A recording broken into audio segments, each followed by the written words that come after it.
Son Excellence, Monsieur Bassirou Diomaye Diakhar Faye, honorable ministre et ambassadeur, c'est un honneur pour nous de vous avoir parmi nous.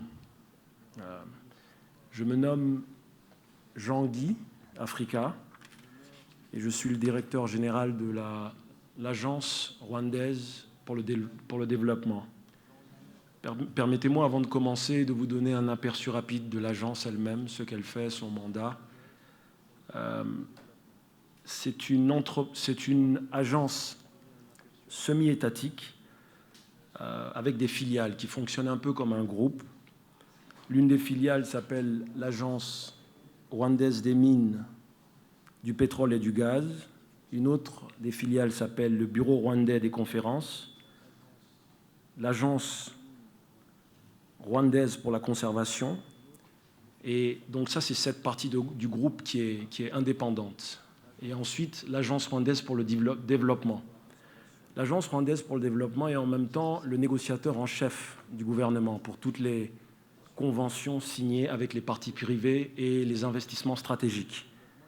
Il fonctionne aussi comme un régulateur multisecteur. Donc nous régulons le secteur des mines, du pétrole et du gaz à travers l'agence chargée des mines.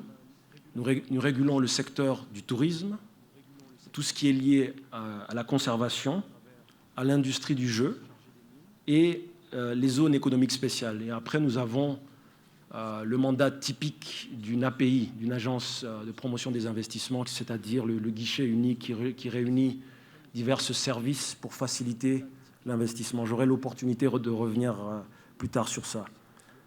Nous sommes sous la tutelle directe de la présidence et le directeur général et le député directeur général sont des membres du Conseil des ministres, avec rang de ministre et ministre d'État. Pour ce qui est de ma présentation, j'ai essentiellement 3 points clés sur lesquels j'aimerais revenir. La première, c'est la vision du Rwanda, donc notre positionnement, où nous sommes et où nous voulons aller. La deuxième, je vais insister sur la centralité de la facilitation de l'investissement et je reviendrai sur le rôle de l'Agence pour la promotion du développement. Et ensuite, je parlerai de la stratégie du tourisme depuis 2006 jusqu'à aujourd'hui, où nous étions, où nous sommes aujourd'hui et où nous voulons aller.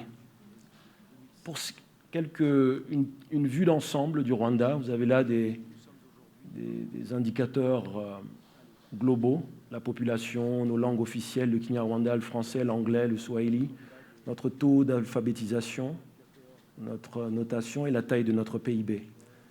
Pour ce qui est de la vision est de positionner le Rwanda comme passerelle mondiale pour l'investissement, la logistique et le tourisme.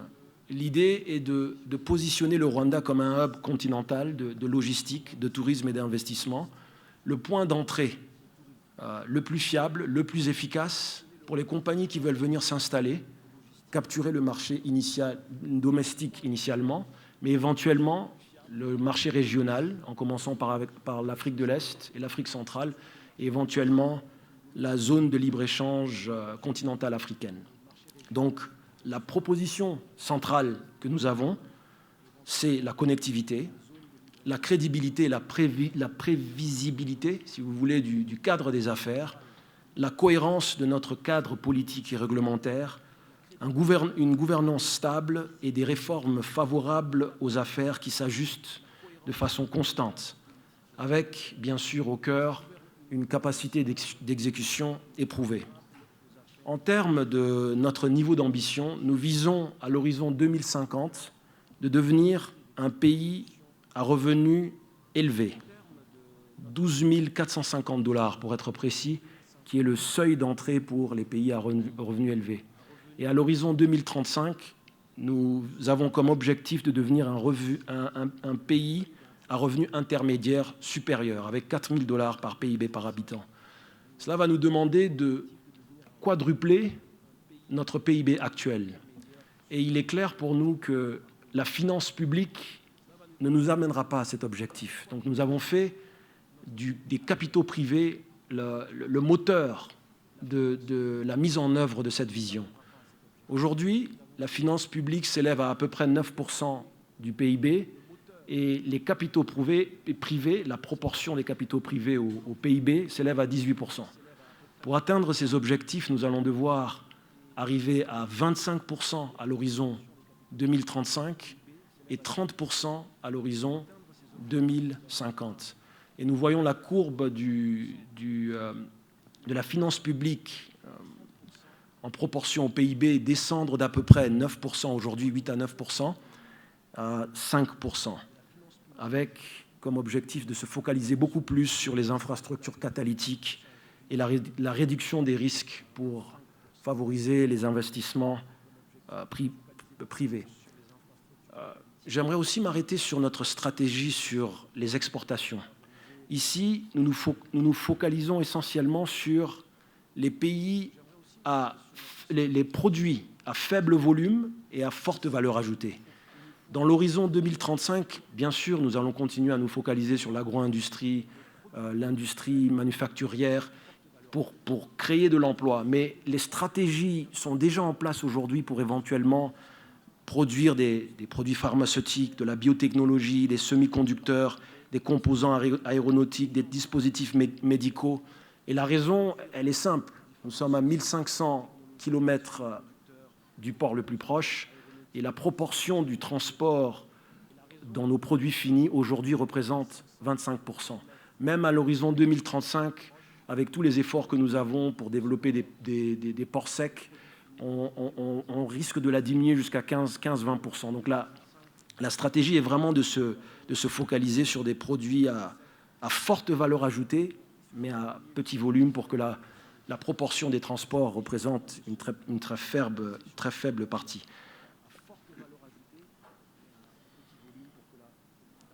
Je reviens sur la centralité, l'importance de la facilitation des investissements et sur le rôle de l'Agence rwandaise de développement.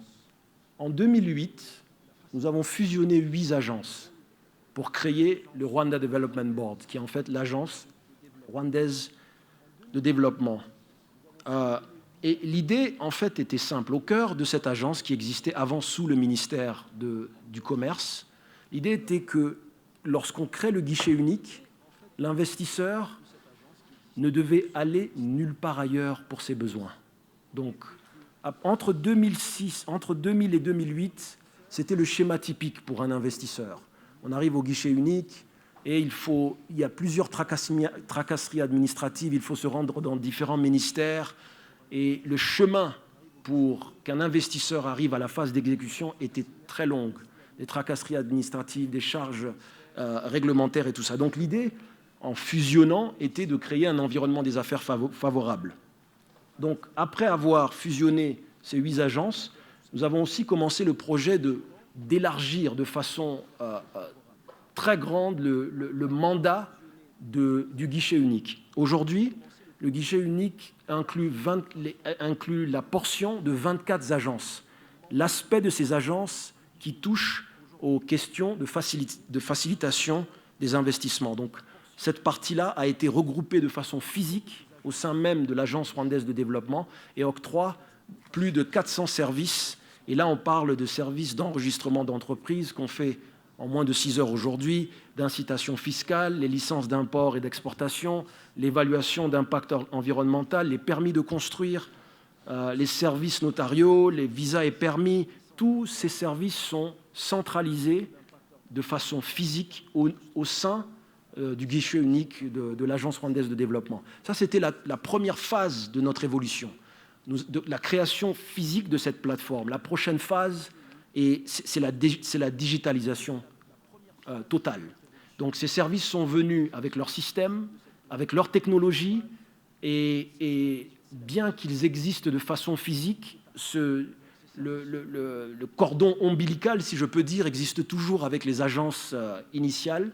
Et donc la prochaine phase sera de digitaliser complètement tous ces services, d'avoir des mécanismes pour pouvoir suivre la qualité des services, les délais, et puis de ressortir des informations qui nous permettront de constamment ajuster l'offre que nous obtenons. Donc là, c'est juste la panoplie des institutions qui sont regroupées au sein du guichet unique. Quelques objectifs en termes de facilitation des investissements, 3 milliards de dollars, c'est ce que nous avons enregistré l'année dernière. En termes d'investissement, nous avons une moyenne de 30 à 40% pour rendre les investissements enregistrés effectifs l'année suivante. Donc ça, c'est les enregistrements enregistrés et deviennent effectifs en moyenne à 30% l'année qui suit. Je vais me focaliser maintenant sur le secteur du tourisme, qui est un des secteurs régulés par l'Agence rwandaise de développement. Et la vision, Excellence, la vision stratégique, elle commence en fait en 2005, où nous avons dû prendre une décision sur le type de tourisme que nous voulions créer au Rwanda. Et en ce temps-là, on parlait de recettes touristiques de moins de 15 millions de dollars, problème de logistique, pas d'hôtel 5 étoiles. Et la décision, elle était tourisme de masse ou tourisme de luxe. Et la décision a été prise à ce moment-là de miser sur le tourisme de luxe. Mais il n'y avait pas d'infrastructure d'hébergement, il n'y avait pas de produits touristiques, il y avait la problématique de la connectivité, très peu d'avions qui décollent et qui connectent sur Kigali, et bien sûr l'image de marque sur laquelle on devait travailler. Donc la stratégie en 2006 se focalisait essentiellement sur 4 piliers. Le premier et le plus important, c'était l'infrastructure d'hébergement. Si l'objectif était de viser le tourisme de luxe, il nous fallait des hôtels de luxe, 4, 5 étoiles et tout ça. Et donc ça a commencé par ajuster les incitations fiscales, les promotions que nous offrons au sein de l'agence pour attirer des loges de luxe, des hôtels internationaux comme le One and Only, Marriott, Radisson, ces infrastructures que vous voyez aujourd'hui, la mise en place d'un cadre d'investissement attractif pour les opérateurs hôteliers, la création de centres de congrès et une augmentation de notre capacité d'accueil. Ensuite, nous sommes passés à la problème. Le deuxième pilier, c'était les produits touristiques. Nous n'en avions pas, ou du moins ils n'étaient pas structurés de sorte à pouvoir les offrir à des touristes. Et là, c'est passé par la diversification, d'abord la définition du portefeuille, quels seraient nos produits touristiques phares, et ensuite leur structuration pour qu'on puisse les vendre. Et là, il s'agit du parc des volcans, les gorilles, qui reste notre produit phare, le parc de Nyungwe, et à Kagera, le développement du tourisme culturel et le lancement de produits d'aventure et de bien-être. Ensuite, il y a eu la question de la connectivité et la création de Rwandair, la ligne aérienne nationale, l'ouverture de routes stratégiques, Londres, Doha, Dubaï, Paris, le développement de Bugesera qui se fait actuellement et qui deviendra opérationnel, qui sera notre nouvel aéroport international, qui sera opérationnel en 2028, avec une capacité d'accueil de 8 millions de personnes et de cargo de 150 000. Et bien sûr, la politique des visas, pour laquelle on est devenu assez connu, ça rentrait dans ce cadre de fluidifier l'entrée et la sortie au Rwanda. Donc après les infrastructures d'hébergement, les produits touristiques, la connectivité, nous sommes attaqués au problème de visibilité et la création d'une image de marque pour le pays. Et c'est là qu'on a lancé la marque Visit Rwanda. Aux alentours de 2018, après avoir mis en place les infrastructures d'hébergement, les produits touristiques, s'être attaqués au problème de connectivité, nous sommes maintenant lancés sur ce grand chantier de parler, de changer l'image de marque du pays, d'augmenter notre visibilité. Et c'est là que vous voyez les accords que nous avons signés avec Arsenal, Bayern, le Paris Saint-Germain, tout récemment avec les Clippers. Avec le football, c'est parce que c'était la meilleure façon de propulser l'image du Rwanda à un maximum de personnes que possible. Mais cette séquence est restée et a été pensée depuis 2006. Donc c'est vraiment une consistance dans l'exécution qui nous a permis d'arriver où nous sommes aujourd'hui. Donc voilà un peu quelques indicateurs. Il commence en 2015 mais j'ai pris un peu l'histoire depuis 2006. Mais vous pouvez voir ici, nous avons presque triplé le nombre de visiteurs. De 497 000, nous sommes passés à presque 1 400 000 de visiteurs en 2024. En termes de visites aux parcs nationaux, nous sommes passés de 72 000 à presque 150 000. Recettes touristiques, en 2015, nous étions à 131 000, nous sommes passés à presque 650. À l'horizon 2029, nous visons 1,1 milliard de dollars. Mais là, si vous remontez en 2006, les chiffres étaient à 30-40 millions de dollars. Donc là, la trajectoire a été vraiment... Le nombre d'hôtels, encore de 8 600 à 21 000, et les emplois créés. Là, vous avez une liste d'hôtels que nous avons aujourd'hui. Vous avez là la progression.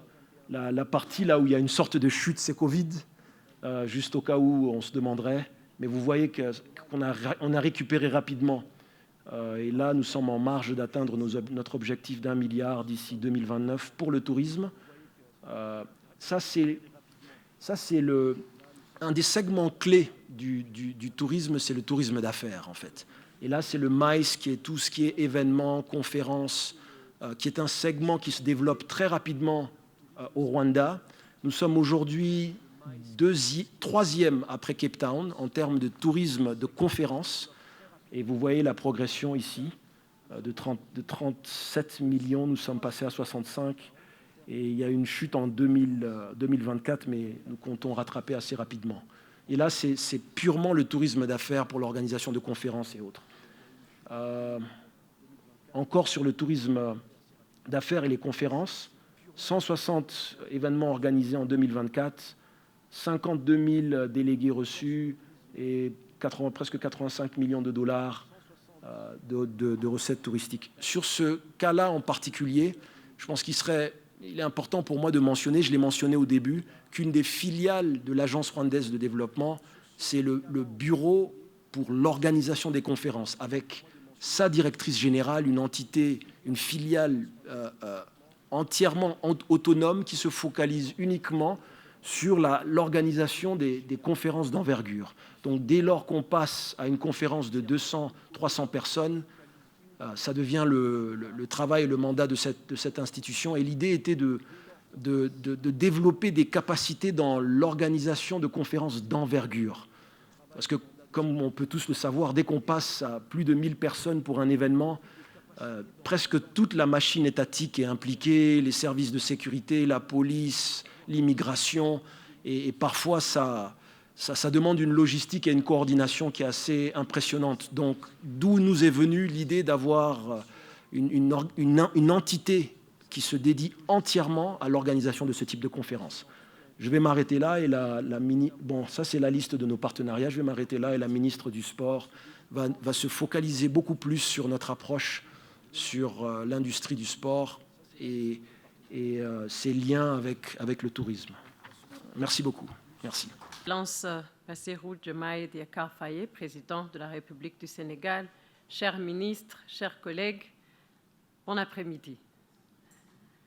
C'est un honneur de vous recevoir à Kigali et d'échanger sur nos expériences respectives dans le domaine des sports, nous qui sortons du championnat du monde du cyclisme de route et vous qui préparez à accueillir les Jeux olympiques de la jeunesse dans moins d'une année. Nos deux pays reconnaissent que le sport est une industrie stratégique, que pour le développement de nos pays et que le temps de l'Afrique, c'est maintenant et que c'est un vecteur majeur de l'économie de ce secteur. Au Rwanda, le sport n'est pas simplement une activité de loisir, c'est un véritable pilier d'unification et de développement national.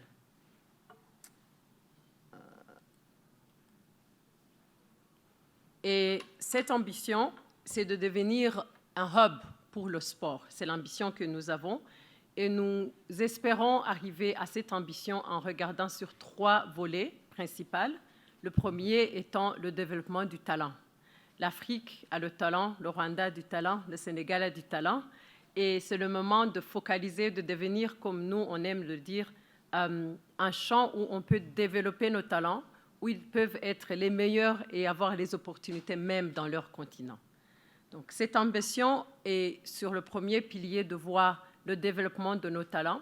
Et le deuxième pilier aussi est de regarder sur les infrastructures que nous avons. Et le troisième que nous allons évoquer, c'est l'écosystème, tout le système. Comme le CEO de RDB l'a expliqué, en tant que nation, nous avons fait des choix stratégiques au départ. Après la mise en place des fondations solides telles que la bonne gouvernance, la sécurité, la paix, l'inclusivité, nous avons commencé à construire.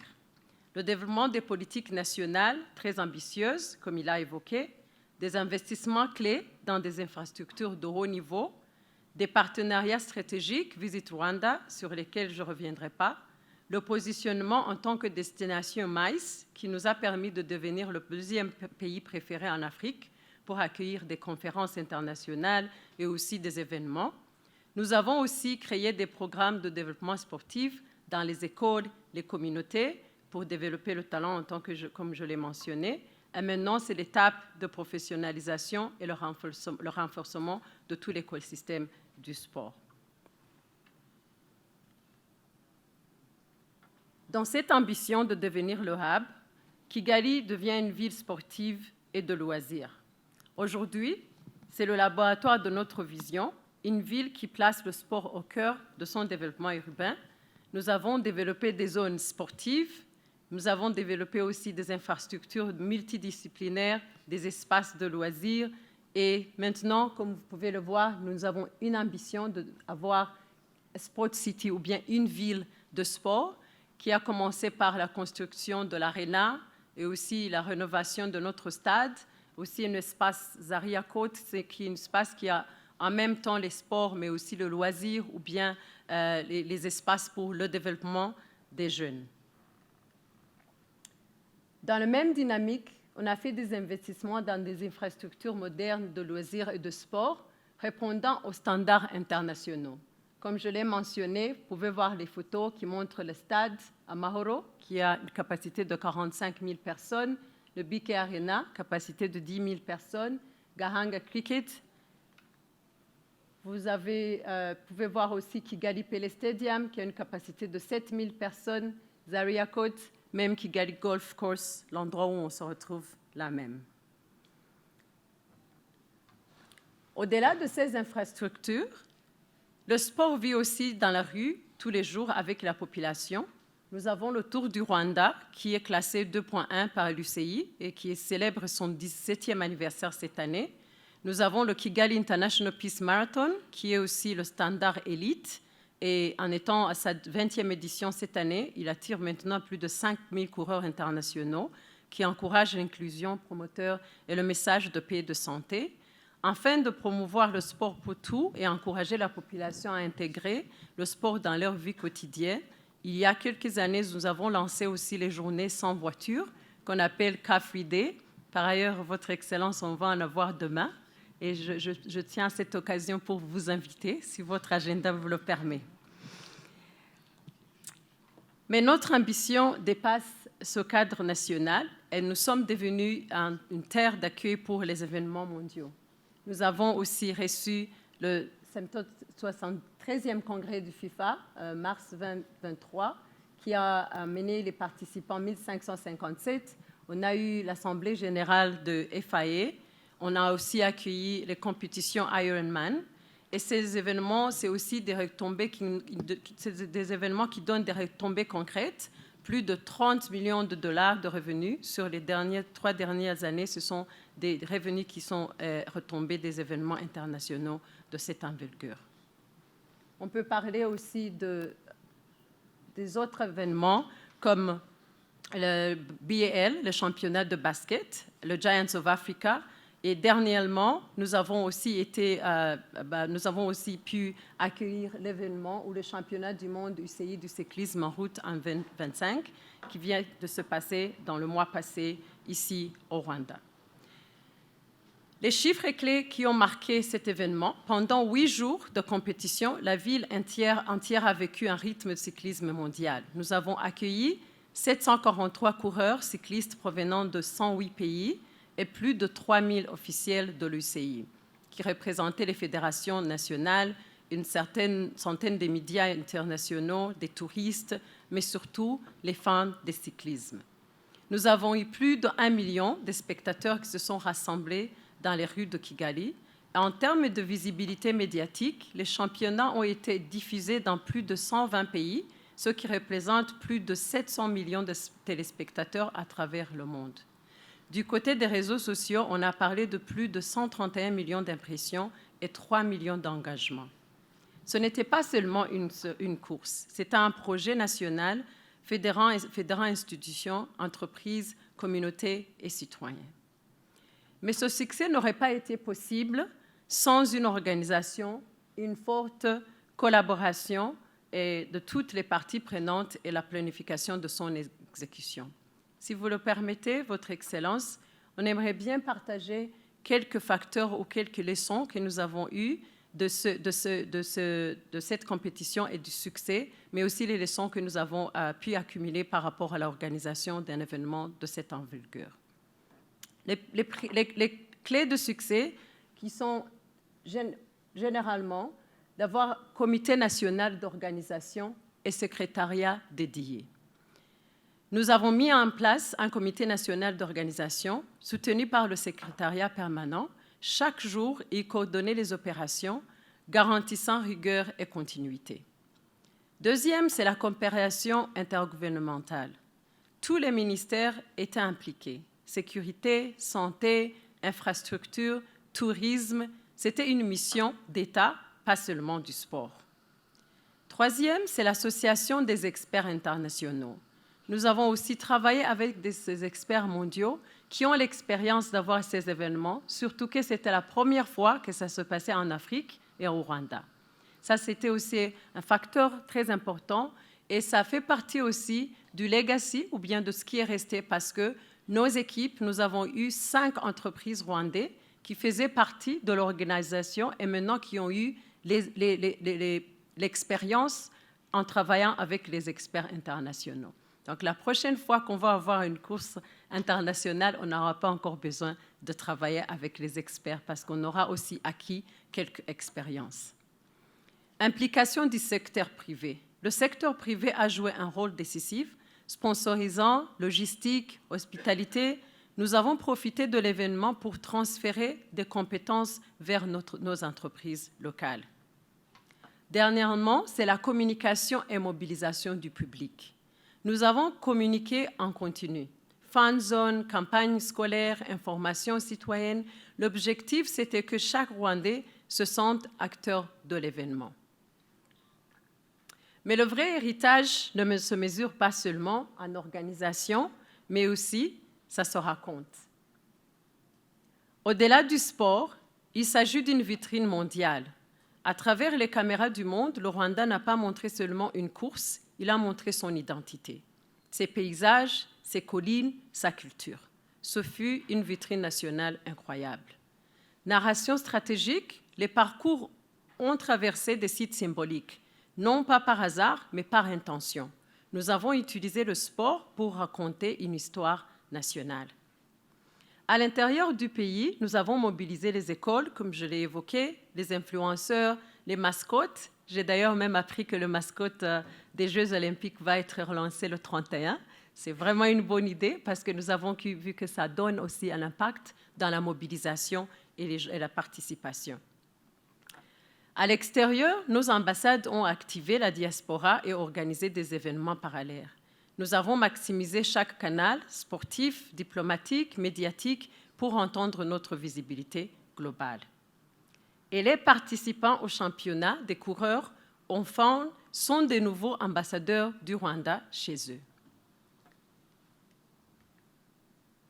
J'espère que cette présentation vous a donné une vue d'ensemble de notre vision et de notre stratégie dans le domaine du sport. Fort de nos expériences, nos équipes seront ravies de pouvoir vous accompagner dans les préparatifs et l'exécution des Jeux olympiques des jeunes, si vous le souhaitez. Encore une fois, relever ce énième défi dans l'organisation d'événements internationaux d'envergure. L'ambition de chaque pays, et je pense sous ce rapport, aucun pays n'y déroge. Les uns réussissent plus que les autres, mais tout le monde aspire évidemment à rayonner, à avoir sa place sur la table, autour de la table du concert des nations. Et les compétitions sont de divers ordres plutôt. C'est des compétitions dans le niveau de prospérité, déjà de sécurité sur tous les plans sanitaires, social, éducatif et j'en passe, que l'on réussit à assurer ou à garantir aux peuples qui font confiance aux dirigeants à une époque ou à une autre. Et dans cette compétition, l'Afrique de façon générale est rarement autour de la table et est rarement considérée comme pouvant abriter des compétitions d'une certaine envergure. Certains pays ont réussi, à l'image de l'Afrique du Sud, à organiser la Coupe du Monde avec beaucoup de succès. Depuis quelques années, il y a le Maroc qui se bat pour avoir la Coupe du Monde avec quelques difficultés. Et il y a le Rwanda qui, partant d'événements à d'autres, a réussi maintenant à abriter des événements d'une certaine envergure, comme le fut récemment le Tour de cyclisme sur route. C'est dans la même dynamique que le Sénégal a compéti avec d'autres pays du monde pour abriter les Jeux olympiques de la jeunesse. C'est un avant-goût pour l'Afrique qui aspire à abriter non pas seulement les Jeux olympiques de la jeunesse, mais les Jeux olympiques tout court avec l'envergure qu'on leur connaît.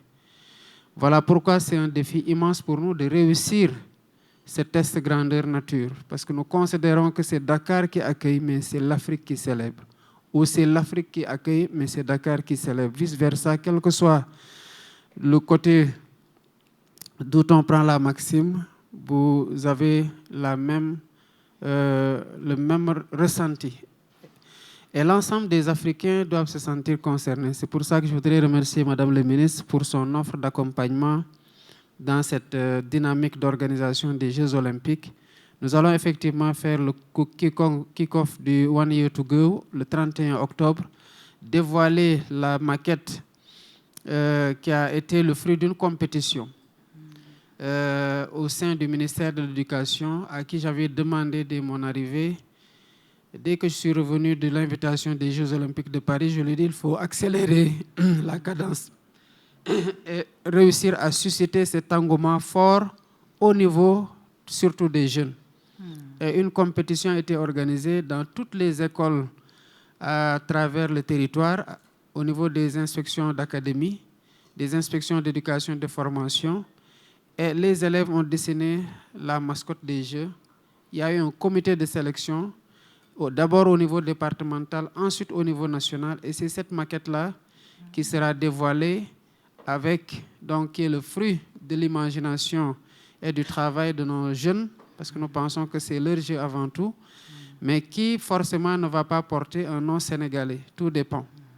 Nous pensons, comme je le dis, que c'est des jeux pour l'Afrique, même si c'est un pays africain, parce qu'on ne peut pas les organiser partout en même temps, mais ce pays africain accueille pour l'ensemble du continent.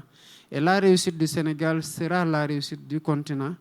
Nous pensons que si nous arrivons avec la même satisfaction pour tout le monde à organiser des jeux du même standard que partout ailleurs, nous aurons encore davantage de place pour prétendre à des événements d'une plus grande envergure comme la Coupe du Monde ou les Jeux olympiques comme nous les connaissons dans d'autres pays. Et donc, nous sommes en train de travailler autour d'une histoire, parce qu'il y a aussi une histoire à raconter pour le Sénégal, mais aussi pour l'ensemble du continent. Et c'est ce que nous sommes en train de travailler en ayant toujours cette perspective africaine dans l'organisation des Jeux. Évidemment, l'inspiration rwandaise reste une forte inspiration. Je pense qu'à l'exposé, on se rend compte que derrière chaque succès, il y a une organisation parfaite, une stratégie qui est déroulée avec beaucoup de rigueur. Surtout, c'est ça qu'il faut souligner, et beaucoup de méthodes. Et cette organisation, cette méthode, cette rigueur, et surtout cette passion pour votre pays, cette détermination à partir d'une histoire qu'on connaît, pour la faire rayonner avec un narratif beaucoup plus positif, une perception beaucoup plus gratifiante pour le Rwanda. Je pense que c'est ça aussi qui fait quelque part le secret de la réussite du Rwanda et certainement vous aurez encore plus de satisfaction et de fierté à nous donner et à l'ensemble du continent africain. Merci beaucoup.